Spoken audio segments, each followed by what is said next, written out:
Hey guys, Jen here, and welcome to Fiction Addictions. Today I am doing an ARC review, an advanced reading copy of Sarah Pinborough's newest They Say a Girl Died Here, which I was very excited to get. And first I'm going to say thank you to Flatiron Books and a division called Pine and Cedar Books that I was able to get this physical copy, which I do prefer over digital ones, but I will always take a digital ARC as well, whatever I can get sometimes with some of my favorite authors. Sarah Pinborough is one of my favorite authors, but I am a little torn on this book. I had very high expectations for it, which sometimes isn't the best because then books don't tend to always live up to those expectations.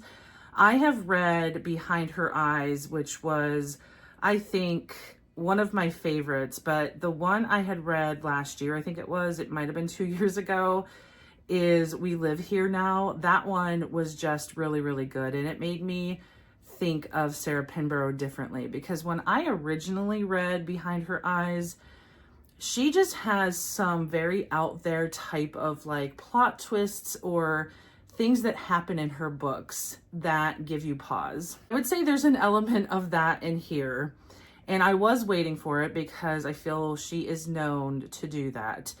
But for this one, I feel similar to when I read Behind Her Eyes, that I don't know how I felt about it, and I feel it was so surreal that I just had to like sit on it for a while, because I did finish this book a week ago.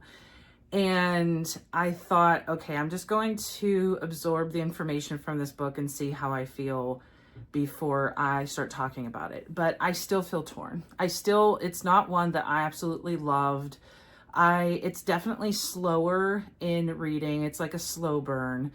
And it's about Anna, and her family is her mom, her younger sister, and grandma. Her grandma is suffering from Alzheimer's and having episodes where she doesn't remember things. And they move back home to where her grandmother originally grew up. And they move into this house, and the house plays, I would say, heavily into the plot and what happens. So Anna had something traumatizing happen to her. They keep referring to it, but you don't know what it is, and she actually can't remember. She only kind of knows what happened to her. She doesn't remember the whole event because it was so traumatizing. It had something to do with men doing something to her. You don't really know. They don't really get into detail.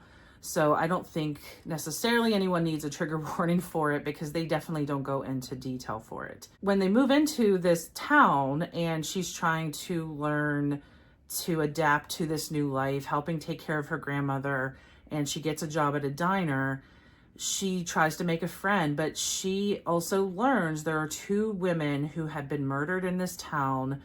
And it was relatively recently. One had been like 6 years ago, one was 3 years ago, and now there is kind of talk that there's going to be another potential girl murdered, because the trend was like every 3 years. At least that someone says that to her. But seemingly the perpetrator had been caught. So you don't really know what to believe, because you're getting a lot of different perspectives as to what happened to these two girls, and you don't know. And Anna starts to do what I feel typically happens in that type of story, is she wants to dig to find out herself what really happened, and she wants to solve to see, was that the real perpetrator or the real murderer, I should say, for those two women. So she starts digging in where she probably shouldn't be digging in to find out what happened. I think I can leave it there without going further and ruining it for everybody, but there is an element that I didn't talk about yet, and they do kind of refer to it in the description on the back. And her grandmother, in her confused state, I would say, in suffering from Alzheimer's, you don't know if some of the things that she's saying is because she is suffering from Alzheimer's, or is there some connection to what her grandmother knows to these murders. And without saying the element that gets brought up with that, I don't know. I still don't know how I feel about it. I think it's interesting. It's something I hadn't really fully seen in a book. But the thing that I feel like I'm bothered by, and I guess if you don't want a potential spoiler, then definitely don't keep watching. But I feel like they don't fully go into the element that I'm trying to talk about or not talk about. They kind of dance around it and kind of talk about it, but they don't fully ever, and maybe because the characters don't understand, or maybe it's not necessarily because the author didn't want to fully go into that part, but just let it in terms of how the characters are experiencing it maybe. But I feel like because it doesn't really explain it and just touches upon it, it felt, I don't know, it didn't feel like a full story then.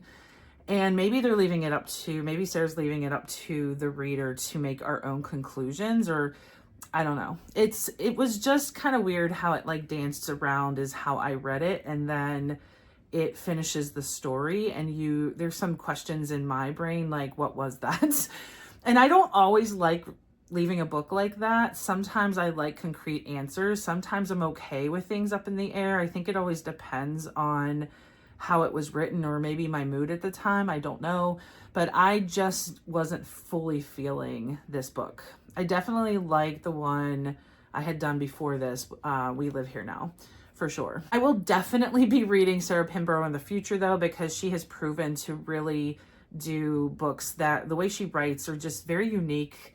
She has just elements in her writing that I feel make me want to read her again. She does things different. I definitely like when I pick up a book and it's different. Even if I don't always fully enjoy it, I still enjoyed it. I gave this 3 stars. It just didn't do anything above and beyond. And I was expecting that, and that's why I was a little disappointed. So I try to grade without feeling that whole disappointment, because she is a good writer. But this book is definitely not a fast-paced book. It's definitely slower. And if you like different types of mystery thrillers, because it is I would say a dash of psychological thriller too.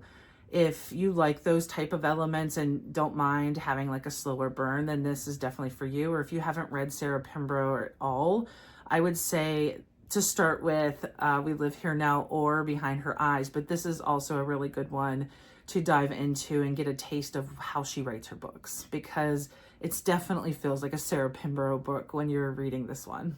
Thanks for watching my ARC review of They Say a Girl Died Here by Sarah Pinborough. It comes out August 25th, so you definitely want to check it out because it is still a really great book. Thanks, guys, and until next time.